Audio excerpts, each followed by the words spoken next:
YouTube.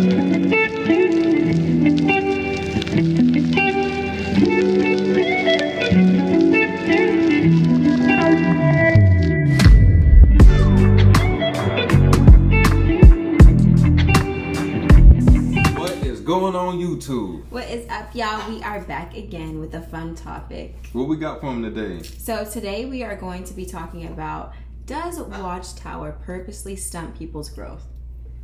I'm sure a lot of people know the answer to this. Yeah. But I think we all looking forward to what exactly are we about to pull out and reveal on this organization. How does the Watchtower stunt your growth? Well, we can find out because we know firsthand. This is a quick disclaimer. I had seen a comment on TikTok, and it was us talking about, I want to say it was like what it's like dating Jehovah's Witnesses and how they treat people. Yeah. And a particular person said, I never actually got baptized, but my family's Jehovah's Witnesses, and they're not like that. It's a lot of people that either know Jehovah's Witnesses or was around it, and they have the audacity to talk to former members and try to tell us what it was like or what Jehovah's Witnesses is like. Yeah, and the thing is, if you are not a Jehovah's Witness, like, you're not going to be treated as if you are a Jehovah's Witness and you know them. I'm glad you said like that. That's the truth. So if you have never been baptized, you kind of have like this like a leeway. Yeah, and almost like an immunity to the actual treatment that happens whenever you're in and leave. You're not locked into that contract. Right. Yep, but since we were locked into the contract, we are going to show you how they stunt the growth of their members. So for members that are born in, it literally begins from adolescence, like from when you are a child. It does. We had the book of Bible stories. Oh, we saw that picture the other day about the t-shirt, and it said, "My book of horror stories." Oh, yeah. Like, oh my gosh, we need that t-shirt. That's accurate too. It is accurate because it starts right there and instilling in children how they're supposed to act, how they're supposed to look at everything, you know? And it's kind of sad because children are literally born with the innate ability to question everything. You're born with that. And if you're a parent, you know that because it's like, well, why? Why are we doing this? Why mom? Why mom? Why dad? Why dad? And we're just like, shut up. I seen some, I want to say it was Yaki Awaken saying, somebody was saying that adults are more conscious than children, and he was saying it's actually the opposite. Yeah. Children are more conscious than adults because we have to force them to follow all of these rules of society. Yes. The kids are free. He said a kid will take a cardboard box, and this is a house, this is a mansion, this is a clubhouse. It's so many different things, or this imaginary dog or imaginary friend that can talk. Like, kids are so much more aware. We have to tell them, hey, don't do that. Don't jump off of that. Don't run outside. Don't, do ABC. Yeah. We conform them to this small box, and then they become adults. But like you said, kids have this freedom, and it's one thing just with society's rules, but with an organization or a cult like Jehovah's Witnesses, you are really putting this kid inside of a small box. Yes. Okay. We all go through the process of domestication. It's the same thing that we do with pets, that we do to each other. Like, think about that, because when you have a pet, you are domesticating them. We know from our experience with our dog, okay? He just does whatever he wants. And we have to tell him or punish him or give him a treat when he does a good behavior in our mind. You know what I mean? Like, that's true. We are domesticating him. And as humans, we get domesticated from whenever we're a child as we get older. And that happens through many ways. Only, through religion is just one of the ways that we are domesticated. You know what I mean? But even something as simple as, I'm reading a book right now, and shout out to the subscriber who recommended it. It's called The Mastery of Self. Shout out to Nick. And it is so good. It's like the same person who wrote, or the son of the Four Agreements. Yes. Yeah. And so they have an example in there, which I actually think this example was in the Four Agreements too, of like a grandma who is telling the child, like, make sure to eat everything off of your plate. The child's like, well, no, I'm hungry, or I'm full. The child is like, okay, I'm full now, and only ate half of his plate, let's say. And that's his body signaling him, like, hey, you're not hungry anymore. You don't have to eat anymore.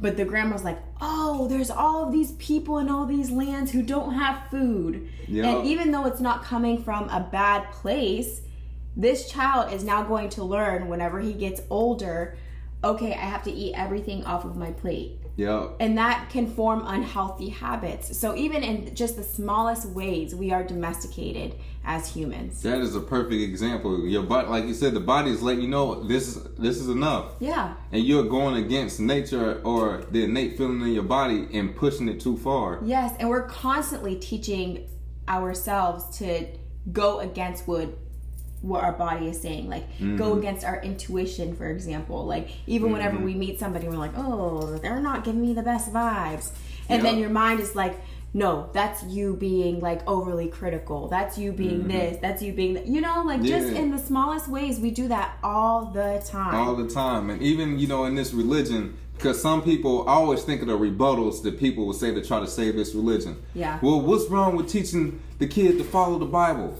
See, even if you are a Bible reader or somebody that listens to it, Jehovah's Witnesses is a lot different because, all right, the average person may let kids go outside and play. Right. But Jehovah's Witnesses, hey, don't play with anybody that's not a part of the Kingdom Hall.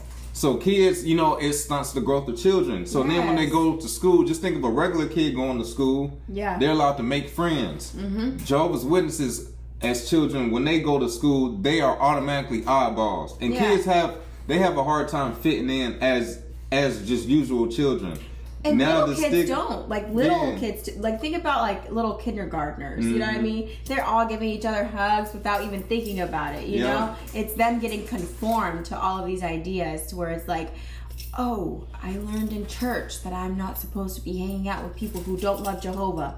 And other kids are like, what? Yeah. Because they're not being told this stuff about, you know, Jehovah's watching you all the time and you have to follow these extreme strict rules, or even as simple as, you know, little kids with birthdays. Yeah. All right, you as a kid have to step out in the hallway and look like, you know, the oddball out of everybody else. So these cause kids to have, you know, social issues early. Yeah. Way too early. And I actually just read something today whenever we were talking about this topic. It says here, psychologist Jill Mitten describes a religious abuse as crushing the child's chance to form a personal morality and belief system. It makes them utterly reliant on their religion or their parents, and they never learn to reflect critically on the information that is given to them. This can end up applying to so many other things aside from religion. Even if you think about their relationships with other people, if their parent says, oh yeah, that's like a good person, you know, or the religion says, hey, this is a good person. And that's also why there's so many you know, SA cases in this religion, because you are overly trusting. Even children are overly trusting of the people around them. And parents are overly trusting of the people that are around their children. Because a lot of these predators are elders. And once you become an elder, you are automatically a good person in this organization. Everything else is ignored, and you have to respect this person because they have this imaginary title that the Bible doesn't really stamp as anything real. Yeah. Now moving forward, you know, you go from being a child and now you go to this weird stage of life where you're not quite an adult, but you're not a kid no more. And you don't know what your body is doing and what you're feeling. You become a teenager. Yeah. And these are very critical years, and you're doing this organization, they give you like the Young People Ags book, which is beneficial to teach you how to be a good Jehovah's Witness. But it's that's about it. That's it. But it's not teaching you how to deal with real life situations or real life problems, or understand what your body is really going through without guilt tripping you to convince you there's something wrong with you. Right. You know? I feel like almost nothing can really prepare you to be a teenager because it's just such a weird phase in general. But this definitely doesn't prepare you, like the whole Young People Ask book and everything, because half of the people that are answering inside of there don't even really believe what they're saying. They're just saying it. You know, a lot of the times it's not actual teenagers saying this stuff. It's the governing body in the writing department just making up fake quotes like this stuff, you know, and just different ways to show how it stunts your growth. For example, you go through puberty during this time period and you become attracted to whatever it is you're attracted to. Maybe the opposite sex, maybe the same sex, whatever it is. And they are condemning you not to express or even really acknowledge anything you feeling. And you are convinced as a teenager there's something wrong with you. Yeah. Every time. So, for example, kids at school. You may like somebody at school, and just think about the energy of the vibe. When two people like each other, they just vibe. If this person's not a Jehovah's Witness, now it's like a tug of war in somebody's head to feel like something is wrong with me for being attracted to this individual. Yeah. And Jehovah is constantly watching me, and I'm gonna get in trouble. But this is things that teenagers need to explore or go through. Yeah. They should be able to talk, or the school dance coming up. Yeah. But it can't participate in any of that. Right. Things, it makes no sense. Even extra activities. Kids like to explore. Sports, things like this. All of this is taboo as being a Jehovah's Witness. You may want to play an instrument. You may want to join a team, a basketball team, a swim team, whatever. It's just so many activities because everybody else at school is doing this stuff, and you are convinced by this organization, that's Satan's world. And they just all want to fit in with each other, and you need to be standing up and doing what's right. No, you are going against the grain of what a young person should be doing. And I think it's just messed up in general because you're not allowed to do, just like you said, you're not allowed to do any extracurricular activities as a child or a teenager. And all of these things is what helps you decide, what it is that you're into, like what kind of things that you have a passion for. Like if you love art and they have an after school art club, you're not supposed to be taking part of that. Even if they only meet once or twice a week, you're not supposed to be taking part of that because it's you hanging out with worldly kids. Like you ain't been hanging with them all day, all week. All day, 8 hours a day, like it's a job. You know what I mean? But 1 extra hour that's going to seal the deal for some reason. And that's not, and this is where they don't even see, is it's not even really like you're just hanging out with them. Like, no, you're getting to express whatever passion you're passionate about, and they just happen to be there. You know what I mean? Like, if it's sports, like you love this sport, you want to do this sport, and your friends from school happen to be there too, like these are other people who enjoy the same kinds of things that you do, and instead they want you to be going out and preaching and hanging out with all the witness kids that may be completely different from you, which there's nothing wrong with having friends that are different from you, but it does feel nice whenever you have two people that enjoy the same hobby. So like, we really enjoy art together. Like, you can give me this pointer, I'll give you this pointer, like just things like that. And they make it seem like it is one of the worst things that you can allow your child to do as a parent. It's just dumb. And they act as if people don't respect boundaries. Yeah. You can be a Jehovah's Witness and other people are not going to be holding a crack pipe to your lips like, come on, man. Okay. Come on. It's like, oh, no, I don't do so-and-so, I'm a Jehovah's Witness. Oh, how come? Oh, okay. All because A.B. say. Okay. Well, anyways, right. I like to draw and blah, blah, blah, and this is one of my favorite techniques. Right. It's not, they give you this fake fear like everybody's pressure you, and this is another point I just thought of.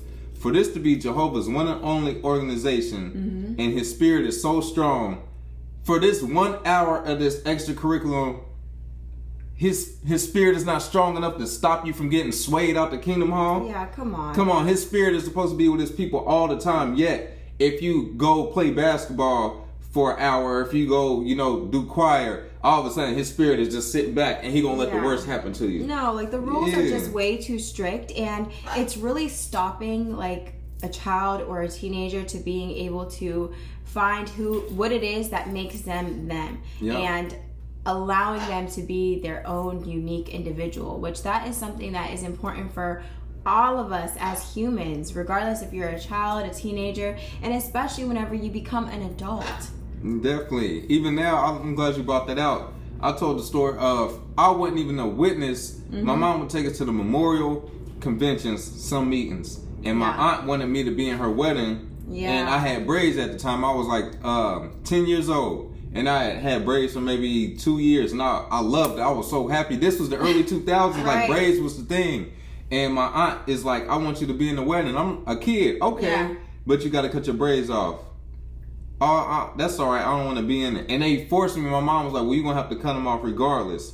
And they look at it as when you was a kid, like kids remember stuff like this. Yeah. And so I had to cut my braids off. You're in your 30s and you still remember this moment. Like, you know, kids don't forget stuff like that, especially when you are trying to express yourself and have an identity, because even though your family may not like certain things, you may like certain things. Your family may like a type of music, but you like this music or in ABC. Yeah. And I will never forget that, because it's like they felt so justified. And now here I am, an adult with hair. Yeah. So it just shows this is what I wanted to do, because this is part of my identity. Right. And once I left this cult, I did exactly what I always wanted to do as a child. I always wanted hair. I always wanted a beard. I always wanted tattoos. So it just shows, just because you force, you know, these members not to do stuff, you're not changing them. You're just putting them in a box and threatening them with, if you don't do this, this is going to happen to you instead. But you're not changing what's in their heart. Right. And what's sad about that is you instill this in children and in teenagers, and hopefully when you become an adult, you're able to break out of that box, you know, and actually become who you have always wanted to be. Right. Or you get stuck in that box for the rest of your life, which happens to so many ex-members. It does. It's sad. And this just goes to show, like, even when it comes to dependence, it's like you are forming this dependence on this religion, you know? You are. You're dependent on them to tell you what is right and wrong. You're dependent on them to show you how you're supposed to live your life. You're dependent on them to give you the answers to every single thing. And I think I was just talking about this yesterday, but if we literally allow society or religion to decide how it is that we're supposed to feel, like live our lives, then we will never feel fulfilled. Because I use this example. You take a woman, okay, let's say like a mid-sized woman, and one person over here will be like, oh, she's fat. Another person over here will be like, oh, she's thick. This 700-pound person over here is like, oh, she's skinny. You know what I'm saying? So like everybody has a different opinion, and that's all you hear, and that's all society is, because society is people. So it's just a whole bunch of people with different opinions, and you're allowing them to control your life and how you're going to live it. But you have to live your life in a way that you can look in the mirror at the end of the day and be like, oh, I really like this person. Like, I really like who I see back at me. You know? That's it. You want to be proud. Like you said, if you are answering to everybody else, and you look in the mirror, you didn't stay true to yourself. No. That's the worst feeling, because at the end of the day, it's just you and you. Yeah. When it's just you in that mirror, what's the point of trying to please everybody else when you're unhappy? Exactly. And I like how, you know, you pointed out being dependent. Grown adults, like we mentioned before, you will have a married couple going to a single elder getting advice. It'd be a 26-year-old elder talking to somebody in their 50s, giving them advice. Or even situations where, brother so-and-so, is it okay if you grown, why are you asking this dude for permission for, and half the time, these people don't even have real answers, because, all right, the Watchtower says this today, but next week, it'll be a different teaching. So why are you depending on them instead of your own self? Like we mentioned before, we posted the proof months before the beard thing became, you know, the new rule in Jehovah's Witnesses. We literally said, we are grown. We not about to let a group of dudes in New York that we don't even know tell us that we can't have no beard. I'm growing a beard, and we said the moment that they give everybody else permission, they gonna do the same thing. They gonna grow a beard. And look how many men, my granddad has never had a beard in my life. He's in his 70s. After 70 years, a group of men in New York gave my granddad and my uncle permission to get a beard, and he instantly grew it. So it's like, people have always wanted to do this stuff, but you are dependent on somebody else to give you the say-so. Like we ain't all grown. That is so ridiculous. It's sad. And what's so hypocritical about that situation is them coming up with that update and then also saying, well, we never said that there was anything wrong with beards. But you all notice how none of the governing body members ever had beards. Ever. So they were upholding a certain standard that they set. Okay, because they never had beards, and it was always frowned upon for anybody else to have beards. after the update, there's multiple governing body members that now have beards. This like they literally play in your face. And if you are not independent, you're not going to be an independent thinker and go, wait a minute, you getting over on me. Yeah. Because independence in a cult is a threat. Yes. Somebody that's able to think for themselves and get from point A to point B, you are not welcome as a Jehovah's Witness. No. Because now they gaslight you. Are you questioning Jehovah? Yeah. Like you are Jehovah or something. You ain't nothing but a CEO working up in New York, and you would convince somebody if they not listening to you, then now all of a sudden they worship the devil. Yeah, and you're being you're going against the grain inside of that religion, which is not like you're not conforming. If you don't conform inside of a cult, yeah, that's going to be a problem. You're going to be labeled every name in the book because they can't lose like other members, you know? So they can't have somebody like that influencing the crowd. They know that their crowd is easily influenced. That's the point, you know? So just having this is a threat to their whole organization. Yeah, you're like the rebellious slave. Yeah. You got to discipline the rebellious slave. Otherwise, the slaves might realize they're getting ganked and they might overpower us. Exactly. They don't want that. Exactly. And even whenever you think back to what they would always tell us, be sheep-like. There are the separation of the sheeps and the goats. And like we never even thought to truly think about what that meant. Remember they would change the meaning of that all the time? Yeah. The sheep and the goat. The sheep and the goat. Like that was one of the biggest comparisons. Like nobody wanted to be a goat as a Jehovah's Witness. Well, what exactly is a definition that doesn't keep changing of sheep and goat? Okay. So we're going to go with sheep-like first, okay? What does it mean to be sheep-like? Let me read it for you. Sheep-like is an adjective or adverb that means to be similar to a sheep, particularly in terms of being meek, docile, or stupid. It can also mean to be willing to be led, taught, supervised, or directed.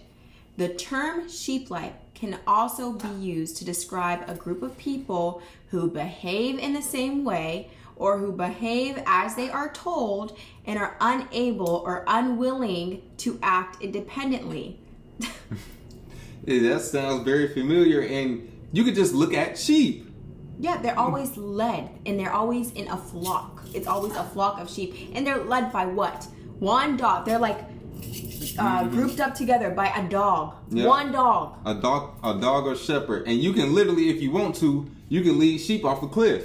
Yeah. Because they'll all follow. No sheep is going to be like, hold on, wait a minute. They just all go with the group, and whoever is leading them can lead them wherever they want to go. They can lead them to food or to disaster. Exactly. That is such a good point, babe. That's the truth. So know who if you are going to decide to be a sheep.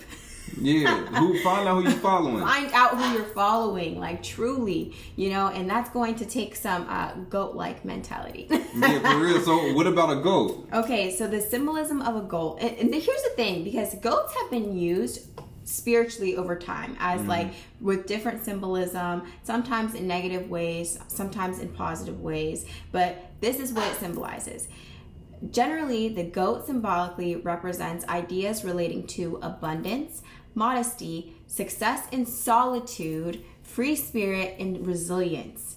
So that's the part right there, success in solitude. That is not something that the organization is ever going to want you to do, because you can't, successful without us? Ain't no way. Yeah, right. The only way to find that out is to get kicked out, to where once you know you have that ability, you're not welcome around to share with others. Like, hey, y'all need this. Yeah, I'm doing this without it. So by the time you get to that point, you are already removed or no longer welcome. Exactly. Or the other people are taught that if you are showing these qualities, that you are a bad person, and not to even listen to you. I'm so glad that you brought that up, because I remember multiple people that were in the organization or are still in, and they had this like free spirit vibe about them, but they were always looked down upon. They were always condemned in different ways, always in the back room, getting talked to about this, that, and the third, you know. But the goat also represents resilience. Think about somebody who's considered a goat, athlete or a musician.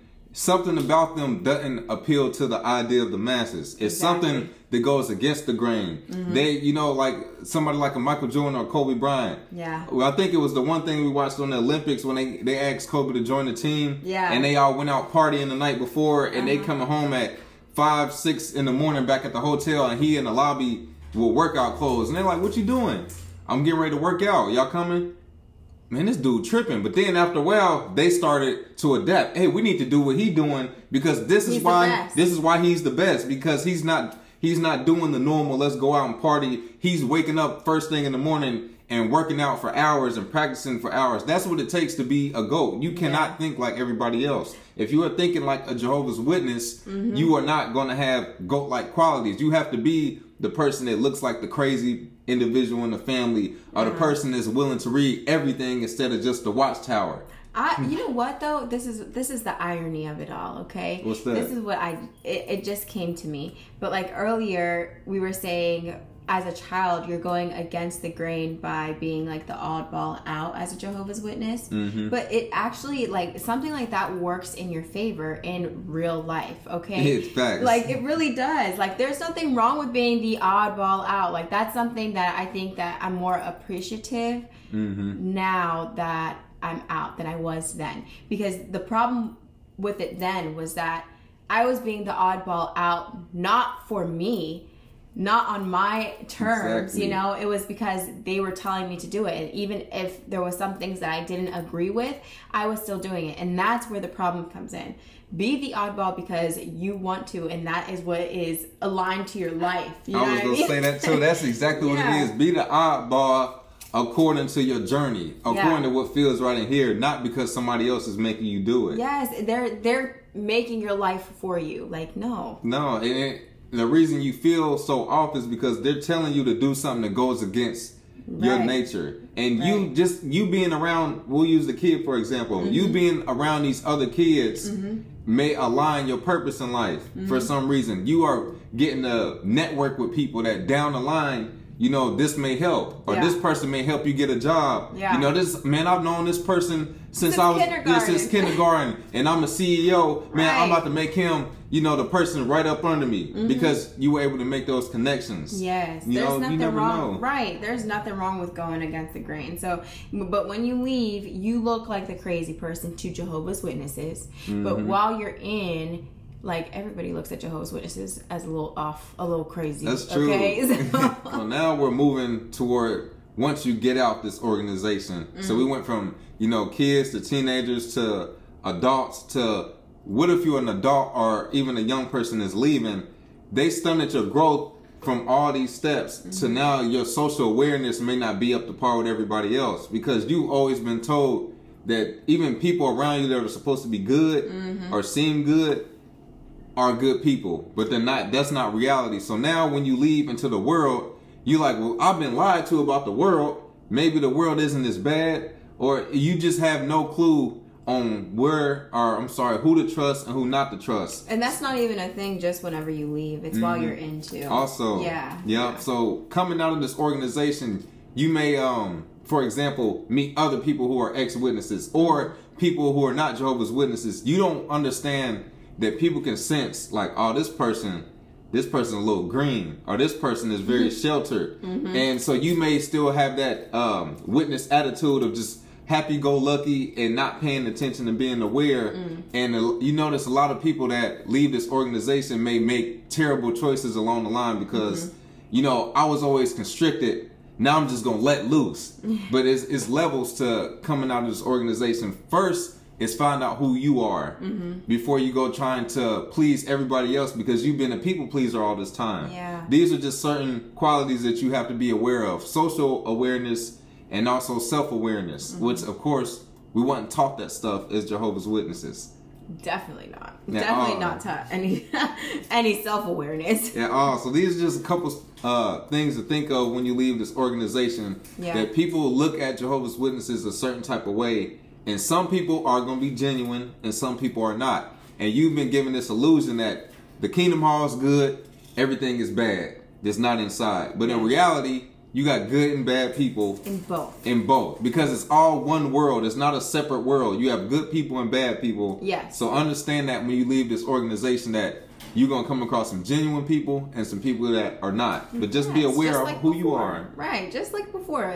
We're going to say it again. People are people. So you're going to find them no matter where you go. Exactly. Yeah. We heard something recently that the Jehovah's Witness religion actually has the lowest income for a group of people. And that is very believable. It's definitely believable, and I was amazed. So we're going to just throw up a chart so that you guys can look at it, because there's literally, of course, Jews are the first ones that are like the most rich.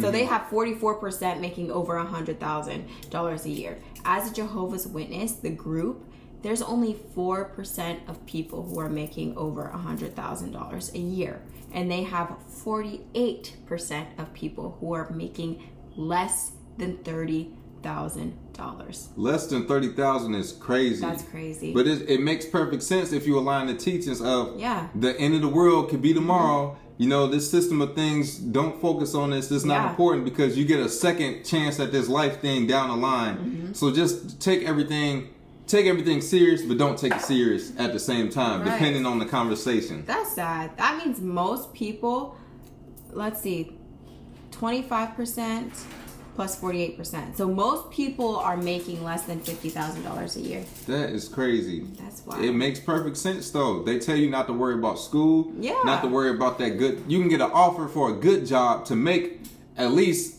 a decent amount to be able to live, but if it interferes with these meetings, don't take it. Or, you know, you got this good job that's been working for you, but if you can't come to this convention this weekend, you need to jeopardize your livelihood. Even though we not going to, you know, help you out if you fall on hard times.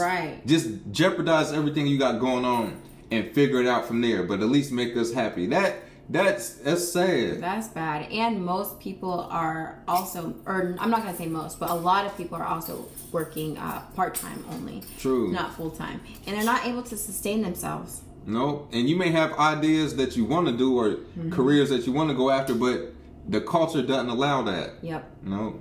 And last, we'll talk about the amount of adults that live in fear. That's in the organization and out of the organization. You are constantly told just to worry all the time. Any day now, if you were being told some bad news, but not when the bad news is going to take place, how does that affect a person? Yeah, you become paranoid. That's what it is. It's paranoia. That's exactly what it is. You don't know. And then it's like, it's not a clear description of what this bad event is. It's just an idea of what it might be, or we might draw some scary pictures and show you an idea of what might be going on. And what happens is, it's not reality, so you left in your mind with your imagination, and you create the rest of this horror story in your mind. And this is how people have to live in this organization. So after spending so much time in this, you come out of this organization, and some people become free, but some people also live in this paranoia. Even like, for example, a lot of people first leave and they worry, what if they right? What if I'm wrong? Even though my gut feeling is showing me right in my face that this is a cult. What if they right? And a lot of people hold on to that. Some people leave this organization but still believe in the teachings, even though they don't want to go back to the hall because of that fear. Or you may not believe in necessarily the organization's fear, but now you are soaked into the fear of, you know, the news and the media, and you live in that. And it's just worse when you come in this organization and live in fear. Or you may be in fear of, what if somebody else is trying to take advantage of me now? We've seen situations like that where, you know, you may be part of this organization and now you are on this constant paranoid journey of, all right, what else is about to try to harm me now? Instead of, you know what, looking at the positives, I went through this for something, but now I deserve to win. Because we can be our biggest critics. We may not feel like we deserve nothing good. We may not knowingly say it, but subconsciously, oh man, I hate when things go good because at some point it's gonna go bad. You hear people say stuff like that all the time, but why? Ask yourself, why don't I deserve to win? Why do I have to be afraid all the time? We don't ask ourselves why. Or what, or things like that. When you ask these, this is how you get to the root of your feelings, the root to your problems, a simple why. Dang, I live in fear because I always lived in fear. And then you notice it's a habit. And then you go, you know, I'm always looking for it. And, I mean, they don't have to take our word for it. You can just kind of look at how life has been going, or just notice the patterns around you. And we just share our perspective on what we seen in this organization, what we experienced, and how we overcame it. Yeah. And sometimes we will make excuses for ourselves on why we can't do it. You just say, "Oh, I can't live without fear." Why? Yeah, why? Why not? What attachment are you so like attached to being the outcome? You know what I mean? Like what outcome is it that you have such a big attachment to that it just controls your whole mindset? Yeah. You know, like, and there's so many people that are just fearful of everything and anything. Like, oh my gosh. And it does become a paranoia. We'll just give you a small example of what we went through this past week. So everybody knows about like the Hurricane Helen that was happening down in Florida, and Florida got it pretty bad. We live in Georgia, okay? So my mom always worries about everything, but it wasn't just her. There was multiple people who messaged us like and was telling us, you know, we need to stock up on food. People were looking out to go buy generators for their homes, like all kinds of things. And some areas here did get hit with like some flooding, you know what I mean? But it was like a big deal. Like, this is going to be a big deal. Like, power outages, you can't go to work. You can't do this. They closed the schools down. People was clearing out grocery stores. Gosh. Yes. And it just shows the drama. It rained, and I'm thinking when I wake up the next morning, it was gonna be flooded. It's gonna be a disaster. I woke up the next morning, I hear a little rain. I look outside, you know, the light's still on, trees still here, and I'm just like, this is why I don't live in fear. I swear, me neither. And then just think of this: what am I gonna do? The same with, you know, not to get into politics. You got to vote for this politician because this is going to happen. Or if you vote for this one, this is going to happen. Whatever is going to happen is going to happen. What am I worrying about? That's like the one time we went downtown to handle some business and they had the news on and we don't watch the news. Just within that 30 minutes, all the stuff they showed, we just kind of laughed like... We were like, this is why everybody is so scared. For real. Because the way that it's like they use satire too. Like they just make it... They are overly dramatic, and it's done that way on purpose to scare, to spook people. That's why, as Denzel said, if you watch the news, you misinformed. If you don't watch it, you uninformed. So which form do you want? Do you want to be watching it and being told lies, or do you want to not watch it and just not know what's going on? It's so much stuff that we don't even know what's going on with a lot of stuff because. What am I going to do? What am I going to do to stop the crime rate? What am I going to do to stop them from poisoning food?